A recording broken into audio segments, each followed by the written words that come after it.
Hello guys, welcome to channel IT brains. तो guys आज आप लोग का जो है 8 अक्टूबर को first semester back paper examination जो कि ओएमआर बेस्ड हो रहे हैं उसका एग्जामिनेशंस हुआ मॉर्निंग शिफ्ट का। ये आंसर की मैं आप लोग को प्रोवाइड कर रहा हूँ जिसमें कि आप लोग का ट्रेड थ्योरी था और साथ में पार्ट बी जो था वो एम्प्लॉयबिलिटी स्किल का था। तो अलग अलग वीडियो मैं दे दूंगा आप लोग को। ये अभी मैं डिस्कस कर रहा हूँ इलेक्ट्रीशियन ट्रेड का। ओके, थ्योरी 50 क्वेश्चन इसमें हैं, 50 क्वेश्चन डिस्कस कर रहे हैं, आप लोग अपना आंसर चेक कर लीजिएगा। और साथ में फिटर का भी 50 क्वेश्चन का जो वीडियो है वो भी है, चैनल पे बना दिए हैं। और एम्प्लॉयबिलिटी स्किल जो पार्ट बी था वो भी उसका भी बना दिए हैं, आप लोग चेक कर लीजिएगा। चैनल पे विजिट कर लीजिएगा, नीचे डिस्क्रिप्शन में आप लोग को प्लेलिस्ट भी मिल जाएगा, वहाँ भी आप चेक कर सकते हैं। तो गाइस देख लीजिए, यहाँ पे आप लोग का जो एग्ज़ाम हुआ था आज का, उसमें जो है कुल आपको यदि सिर्फ ट्रेड थ्योरी की बात करें तो 50 क्वेश्चन था। 50 क्वेश्चन गुना 3 मार्क्स तो हो जाता है 150 नंबर का। ठीक है, हालांकि इसी में पार्ट बी को भी इंक्लूड कर दिया जाता है जो कि 25, जिसमें कि क्वेश्चंस रहते हैं और एक क्वेश्चन 2 नंबर का होता है, तो जोड़ दीजिएगा उसको तो हो जाएगा 50 नंबर। इसलिए टोटल मार्क्स कितना हो गया यहाँ पे 200 नंबर का था। और घंटा कितना मिला था आपको? 2 आवर्स मिले थे इसको सॉल्व करने के लिए क्वेश्चंस को। तो चलिए गाइस इसको शुरू करते हैं और देखते हैं ऑथेंटिक आंसर की क्या क्या है। तो गाइस देखिए, क्वेश्चन नंबर 1 जो था, क्वेश्चन नंबर 1 पूछा गया था कि सुरक्षा चिन्ह का नाम आपसे पूछ दिया गया था। ठीक है, तो ये आप लोग को कल भी हम पढ़ाए थे जो अपने चैनल पे। ठीक है, रात के 10 बजे करीब मैं कहा भी था कि जितने भी सिंबल वाले फॉर्म वाले जितने भी क्वेश्चन है चित्र वाले सभी करके जाइएगा। और वही देखिए पूरा क्वेश्चन उससे भरा हुआ है, आप सिर्फ उतना करके जाते हैं। आप मेरा कल वो वीडियो देख लिए रहते तो आप जरूर से जरूर अच्छे से नंबर से आपको जरूर आ गया रहता। हालांकि बहुत बच्चे जो हैं पढ़ाई कर रहे होंगे, चैनल से जुड़े हुए हैं, उनको पता ही चल चुका होगा कि आखिर क्वेश्चंस कहाँ से दिया जा रहा है। मैं अपने चैनल पे बता भी दिया था। तो कोई नहीं गाइस, सभी बच्चे आप लोग जो हैं पास कर जाइएगा, ऐसा मैं भगवान से भी प्रे करता हूँ। चलिए क्वेश्चन नंबर ए जो है उसका आंसर सही जो जाता है चेतावनी चिन्ह हो जाता है ऑप्शन ए। ठीक है, क्वेश्चन नंबर 2 देखिए, क्वेश्चन नंबर 2 जो है कहता है कि भौतिक हानि कौन सी है। तो ये आपको सीबीटी एग्जाम्स में भी ये सब क्वेश्चन पूछे जा रहे हैं। ठीक है, तो इसका ऑप्शन हो जाता है ऑप्शन नंबर बी। ठीक है, क्या होता है? कंपन। क्वेश्चन नंबर 3 देखिए, क्वेश्चन नंबर 3 है कि विद्युत उपकरणों पर आग बुझाने के लिए किस प्रकार के अग्निशामक का उपयोग किया जाता है। ओके, तो क्वेश्चन नंबर 3 का जो सही उत्तर होता ऑप्शन नंबर ए। ओके, क्या होता? कार्बन कार्बन डाइऑक्साइड प्रकार के। चलिए अगला क्वेश्चन नंबर 4। 4 नंबर क्वेश्चन है कि बीआईएस का फुल फॉर्म पूछा गया है। तो bureau of Indian standard, option number B. ठीक है, क्वेश्चन नंबर 5 देखिए, पीपीई का जो है नाम पूछा गया है। तो भाई ये क्या है? क्वेश्चन नंबर 5 ऑप्शन नंबर क्या हो जाएगा? डी। ठीक है, हाथ स्क्रीन, इसको क्या कहते हैं? हाथ स्क्रीन, जो कि वेल्डिंग वगैरह करते हैं तो वहाँ पे इस्तेमाल में लाया जाता है। क्वेश्चन नंबर 6 देखेंगे। 6 क्वेश्चन नंबर कहता है कि औजार का नाम पूछा गया। मैं कल बोला था ये क्वेश्चन आप लोग को दिखा कन्फर्म कहा था कि क्वेश्चन आएगा, और देखिएगा इस वही सारा क्वेश्चन आया भी है। तो जो बच्चे मेरा वीडियो देखे होंगे अवश्य ही उनको ये पता चल गया होगा। चलिए गाइस क्वेश्चन नंबर 7 देखते हैं। क्वेश्चन नंबर 7 है कि इंसुलेशन प्रतिरोध की इकाई पूछी गई है। ठीक है, क्वेश्चन नंबर 7 का आंसर क्या था? Option number D, mega ohm. Question number 8 देखिए, विद्युत वाहक बल ईएमएफ ज्ञात करने हेतु किस सूत्र का आप उपयोग करते हैं। तो option number B, EMF equal to विभवांतर प्लस वोल्टेज ड्रॉप। ठीक है, मतलब कि आपका potential difference plus volt I mean भी। ठीक है, वोल्टेज प्लस पोटेंशियल ड्रॉप। चलिए क्वेश्चन नंबर 9 देखिए, क्वेश्चन नंबर 9 कहता है कि अर्धचालक पदार्थ कौन सा है। तो क्वेश्चन नंबर 9 का आंसर जाता है आपका डी नंबर। ठीक है, जर्मेनियम हो जाता। फिर देखिए 100 नंबर जो 10 नंबर जो क्वेश्चन है उसका क्वेश्चन है कि 100 वाट बटा 250 वोल्ट में रेटेड बल्ब में गर्म प्रतिरोध का मान क्या है। तो इसका सही आंसर क्या था? Option number D. इसको आप लोग को सॉल्व करना था। ठीक है, तो इसको आप लोग पी के फॉर्मूला से निकाल देते, पी इक्वल टू वी आई होता है। इसका कन्वर्सन कर लेते आप इसमें। ये आपको यहाँ पे प्रतिरोध में पूछा गया है। ठीक है, तो वोल्टेज और रेजिस्टेंस के टर्म में इसको सॉल्व करके आप इस क्वेश्चन को सॉल्व कर सकते थे। क्वेश्चन नंबर देखिए, अब मैं अपने क्लासेस में पढ़ा चुका हूँ इन चीज़ों को। क्वेश्चन नंबर 11 देखिए, क्वेश्चन नंबर 11 कहता है कि कौन सा नियम कहता है कि बंद विद्युतीय परिपथ में लगाया गया वोल्टेज ठीक है, वोल्टेज ड्रॉप के योग के बराबर होता है। तो क्वेश्चन नंबर 11 जो है उसका सही आंसर कौन सा हो जाता? Option number D. ठीक है, किरचॉफ का दूसरा नियम। आइए क्वेश्चन नंबर देखेंगे 11 के बाद आ जाते हैं 12 पे। तो 12 कहता है कि प्रतिरोध का नाम पूछा गया है, बताना था आपको इसका नाम क्या था। तो ऑप्शन चल जाता है इसका बी, जो कि हो जाता तार बंधे हुए प्रतिरोध। क्वेश्चन नंबर देखेंगे 13। तो गाइज इसका जो पीडीएफ है मैं अपने टेलीग्राम ग्रुप जो है उस पर डाल दूंगा। थोड़ा लेट हो सकता है क्योंकि एग्ज़ाम सेंटर पे ही है इस वजह से, तो अब उस पीडीएफ को बनाने में थोड़ा सा वक्त लग सकता है। तो खैर गाइज आप लोग को मिल जाएगा शाम तक, आप लोग टेंशन लीजिए। हालांकि आंसर की आप वीडियो के माध्यम से चेक कर लीजिएगा और ग्रुप में जुड़ जाइएगा टेलीग्राम ग्रुप में, वहाँ पे आंसर की मैं दे ही दूंगा शाम तक आप लोग को। चलिए क्वेश्चन नंबर 13 देखिए। क्वेश्चन नंबर 13 कहता है कि किस पदार्थ में ऋणात्मक तापमान गुणांक का गुण होता है। तो 13 का आंसर होता है ऑप्शन नंबर ए हो जाता है। ठीक है, चलिए क्वेश्चन नंबर 14 देखिए। कहता है कि ओम्स के नियम से संबंधित विद्युतीय राशियाँ कौन सी है। ठीक है, तो क्या होता है इसका आंसर ऑप्शन नंबर सी, धारा, वोल्टेज और प्रतिरोध। V equal to I R, तो V वोल्टेज, करंट और रेजिस्टेंस ये होता है। क्वेश्चन नंबर 15 देखिए, विद्युतीय मात्रा Q क्या है। तो Q किसको कहा जाता है, धारा अगुना समय को कहते हैं। Q equal to I into T. Q equal to charge बराबर क्या हो जाएगा, I इंटू टी। ठीक है, क्योंकि I इक्वल टू क्या होता है, Q बाई टी होता है, इस वजह से। ठीक है, तो ऑप्शन कौन सा चल गया, ऑप्शन नंबर ए। चलिए क्वेश्चन नंबर 16 देखिए। बैटरी की ध्रुवता जांचने के लिए किस प्रकार के मीटर का उपयोग कीजिएगा।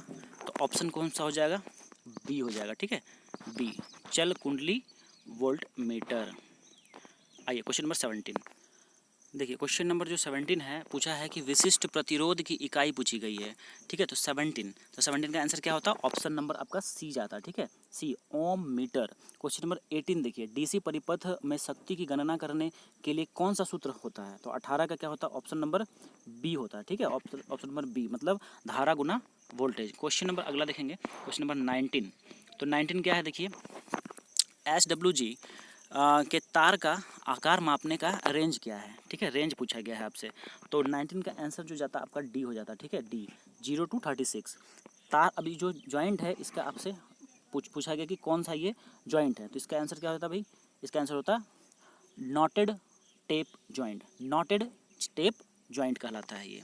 चलिए अगला क्वेश्चन नंबर देखेंगे, 21 नंबर देखिए क्या है कि सिरोपरी लाइन में चालक की लंबाई बढ़ाने हेतु किस प्रकार के जोड़ का उपयोग करते हैं। तो क्वेश्चन नंबर 21 का हो जाएगा ऑप्शन नंबर डी जाएगा। ओके, ऑप्शन नंबर डी लगा देना था, वेस्टर्न यूनियन जोड़। आइए क्वेश्चन नंबर अगला देखते हैं। अगला क्वेश्चन कहता है 22 नंबर देखिए। 22 में है कि इस जोड़ का नाम पूछा गया है, ये कौन सा जोड़ है। तो बताना है आपको, क्या लगाना था आपको, इसका आंसर ऑप्शन ए लगाना था। ठीक है, मैरिड जॉइंट। क्या है, मैरिड जॉइंट, विवाहित जोड़ा। चलिए क्वेश्चन नंबर 23 का देखिए, इसका आपका नाम बताना था क्या, कौन सा डिवाइस है। तो 23 का आंसर जो होता है ऑप्शन नंबर जाता है बी। ठीक है, वायर स्ट्रिपर कहते हैं इसको। क्वेश्चन नंबर 24 जो है कि गुथे हुए चालक का ठोस चालक की तुलना में क्या लाभ होता है। तो 24 का हो जाएगा बी, अधिक लचीला होता है। ठीक है, क्या होता है, अधिक लचीला। 25 की क्वेश्चन है कि सोल्डरिंग विधि का क्या नाम है। तो क्वेश्चन 25 का ऑप्शन जाता है क्या, डी हो जाता है। ठीक है, डी क्या हो जाता है, ज्वाला के साथ सोल्डरिंग। चलिए क्वेश्चन नंबर अगला, क्वेश्चन नंबर 26 क्या है, AWG का विस्तार पूछा गया था। तो 26 का आंसर आपका जाता कौन सा, 26 का ए ऑप्शन। ठीक है, American wire gauge, option number A. चलिए क्वेश्चन नंबर 27 देखते हैं हम लोग। तो देखिए क्वेश्चन नंबर 27 है कि धारिता की इकाई क्या है। तो क्वेश्चन नंबर 27 का जो आंसर होता है आप लोग का ऑप्शन नंबर सी, फैरेड हो जाता है। ठीक है, जो कैपेसिटेंस होता है उसका इकाई क्या होता है, फैरेड होता है। ठीक है, क्वेश्चन नंबर 28 देखिए, कहता है कि चुंबकीय वाहक बल MMF की इकाई पूछी गई है। ठीक है, 28 नंबर का आंसर जाता है सी। मेरे चैनल पे आप विजिट कीजिएगा, प्लेलिस्ट में देखिएगा, इन सारे चैप्टर्स को मैं पढ़ाया हूँ अच्छे से, सारा यही सब क्वेश्चंस कराया था और यही सब सारे क्वेश्चंस दिए भी गए हैं एग्जाम में। जो नीमी का क्वेश्चन बैंक था सारा मैं कराया हूँ आप लोग के अपने चैनल पे, अच्छे से एक्सप्लेन करके समझाएं। यहाँ तो खाली आपको आंसर्स बता रहे हैं ना, वहाँ सारा एक्सप्लेन करके बताएं। तो यदि देखे रहते तो बहुत I mean 50 आउट ऑफ 50 कर सकते थे, क्योंकि सारा क्वेश्चन वहीं से दे दिया गया है। क्वेश्चन नंबर 29 देखिए, कौन सा पदार्थ अनुचुंबकीय पदार्थ है। तो 29 का आंसर क्या जाता है, ऑप्शन नंबर बी, कॉपर। ठीक है, अब देखिए क्वेश्चन नंबर 30 है कि यदि विद्युतीय आवेश Q और वोल्टेज भी है तो धारिता C का अभिव्यक्ति क्या होगा। तो 30 का आंसर जो था आपका चल जाता ए ऑप्शन, तो C equal to Q by V, C equal to Q by V. चलिए क्वेश्चन नंबर 31 देखिए, फ्लक्स घनत्व। ठीक है, हमेशा चुंबकीय बल के पीछे रहता है, किसको परिभाषित करता है, किसको परिभाषित करता है, ठीक है, ये पूछा गया था। तो इसका ऑप्शन जाता है ऑप्शन नंबर ए, हिस्टेरेसिस, ठीक है, क्या होता है, हिस्टेरेसिस। ओके, क्वेश्चन नंबर 32 में पूछा गया है कि फ्लक्स घनत्व का एसआई यूनिट। तो 32 का आंसर क्या आएगा, ऑप्शन नंबर ए, टेस्ला, ठीक है, ऑप्शन नंबर ए क्या होता है, टेस्ला। चलिए क्वेश्चन नंबर 33 देखिए, कहता है कि किस प्रकार का संधारित्र अंतरिक्ष इलेक्ट्रॉनिक्स के लिए उपयोग किया जाता है। तो 33 का जो राइट आंसर होगा क्या होगा गाइस, ऑप्शन नंबर डी, ठीक है, इलेक्ट्रॉनिक टैंटलम प्रकार। चलिए क्वेश्चन नंबर 34 है कि चुंबकीय की किस विधि का उपयोग वाणिज्य उद्देश्य हेतु अस्थायी चुंबक बनाने के लिए किया जाता है। तो क्या हो जाएगा, बताइए इसका आंसर।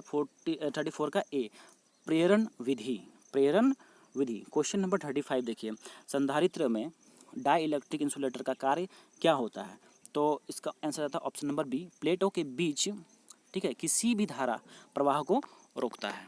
चलिए क्वेश्चन नंबर अगला देखेंगे 36 नंबर कि 3 फेज रिएक्टिव पावर, ठीक है, 3 फेज रिएक्टिव पावर को निकालने के लिए कौन सा सूत्र यदि लाइन वोल्टेज VL और लाइन करंट IL दिया हो तो उसके लिए क्या इसका आंसर होता है, ऑप्शन आपका डी जाता है। ओके, डी क्या है कि आपका P = √VL IL cos theta. Okay, PR मतलब reactive power. Okay, question number 37 देखिए, 240 वोल्टेज RMS के लिए वोल्टेज का अधिकतम मान क्या है, ठीक है। तो 37 का क्या हो जाएगा, सी ऑप्शन। 339.5 वोल्ट, ऑप्शन क्या जाता है इसका सी। ये सारा आप जो है मेरे चैनल पे देखिएगा, AC सर्किट्स पढ़ाए थे, उसमें सारा एक एक क्वेश्चन इसका एक्सप्लेन करके बताया है, निमी क्वेश्चन बैंक का, ठीक है। आप वहाँ पे सॉल्यूशन इन सब का देख लीजिएगा, क्योंकि वीडियो लंबा नहीं करना चाहते हैं, इसलिए सॉल्यूशंस इसमें हम नहीं बता रहे हैं। चलिए गाइस अगला क्वेश्चन देखेंगे 38। वैसे 38 नंबर क्वेश्चन क्या है कि एकल फेज, ठीक है, सिंगल फेज AC परिपथ में फेज विस्थापन कितना होता है। ये क्वेश्चन बहुत ही कॉमन है, इस CBT क्वेश्चंस भी एग्जाम्स में पूछे जा रहे हैं, और ये क्वेश्चंस देना है, मैं कल भी बोला था आप लोग को।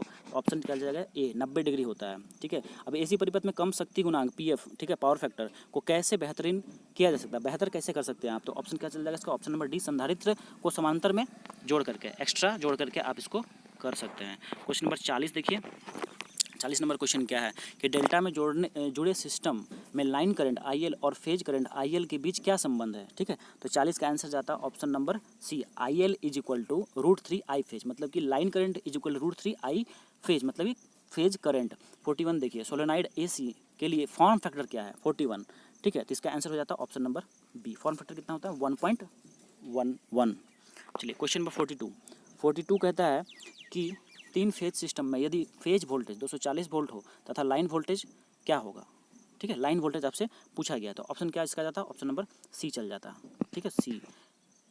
चलिए इसको जो है आप सॉल्व कर लीजिएगा, ठीक है। ये सारा सॉल्यूशंस मैं बताया हुआ हूँ, AC सर्किट्स का खोल के देख लीजिएगा, जो प्लेलिस्ट में आप लोग को मिल जाएगा, ठीक है। चलिए क्वेश्चन नंबर 43 कहता है कि 3 फेज AC परिपथ में फेज विस्थापन कितना होता है, ठीक है। तो 43 का क्या हो जाएगा आंसर, ऑप्शन नंबर बी जाएगा, ठीक है, बी। सिंगल फेज में 90 और जो 3 फेज में है 120 डिग्री होता है। आइए क्वेश्चन नंबर अगला हम लोग देखेंगे 44 नंबर। ये क्वेश्चन कल थी मैं बोला था कि क्वेश्चन देगा, और 100% देखिए दे ही दिया।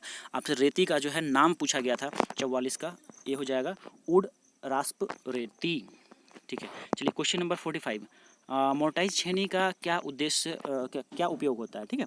तो 45 का आंसर जाता है आपका option number B, okay, option number B. फिर उसका 46 नंबर देखिए, किसी प्रकार की कोल्ड छेनी का उपयोग किनारों पर पदार्थों का वर्गाकार करने हेतु किया जाता है, ठीक है। वर्गाकार करने के लिए कौन सा छेनी का इस्तेमाल करते हैं, तो हो जाएगा आपका ऑप्शन नंबर डी, हीरा पॉइंट छेनी, ठीक है, हीरा पॉइंट छेनी। चलिए अगला क्वेश्चन नंबर 48 कहता है कि औजार का नाम पूछा गया है 47 में। तो 47 का क्या हो जाएगा, option number A, jenny clipper है ये, ठीक है, जेनी क्लीपर। चलिए क्वेश्चन नंबर अगला देखेंगे, क्वेश्चन नंबर 48। तो गाइस क्वेश्चन नंबर 48 है कि फर्मर चीजल, ठीक है, फर्मर छेनी का उद्देश्य क्या है, आई मीन उपयोग क्या होता है, ठीक है। तो 48 का ऑप्शन चल जाता है आपका ऑप्शन नंबर बी, सामान्य छेनीकरण कार्य के लिए, ठीक है, सामान्य छेनीकरण कार्य के लिए, मतलब कि काटने के लिए, ठीक है। चलिए 49 नंबर क्वेश्चन देखिए, हथौड़ा का नाम पूछा गया था 49। तो इसका आंसर क्या आ जाएगा, option number C, cross pin hammer, cross pin hammer. Question number last देखिए क्या पूछा गया था, क्या सीट मेटल कार्य के लिए उपयोग होने वाले स्टैक का नाम पूछा गया है। तो 50 का क्या आंसर जाएगा, 50 का आंसर जाता है सी नंबर, ठीक है, ब्लो हॉर्न स्टैक। तो गाइस ये टोटल जो है 50 क्वेश्चंस इलेक्ट्रिशियन ट्रेड के एनवायरनमेंट इन सब ट्रेड्स के थे। आपको स्टार्टिंग में देख भी लिए होंगे कि कौन कौन सा ट्रेड का, ऐसे मैं दे भी दूँगा। तो खैर गाइज चलिए चैनल को सब्सक्राइब कर लीजिएगा, और फीटर का जो है वो भी वीडियो दे दिए हैं और एम्प्लॉयड स्किल्स का भी दे दिए हैं। तो चैनल को सब्सक्राइब करना ना भूलिएगा, क्योंकि यहाँ पे आपको जॉब अप्रेंटिस या फिर ITI अपडेट्स तमाम तरह की जो गतिविधियाँ हैं ITI की सारी दी जाती है। तो वीडियो को ज़्यादा से शेयर कर दीजिएगा, और ज़्यादा से ज़्यादा वीडियो को एक लाइक बटन जरूर प्रेस कीजिएगा। तो guys thank you so much, have a nice day.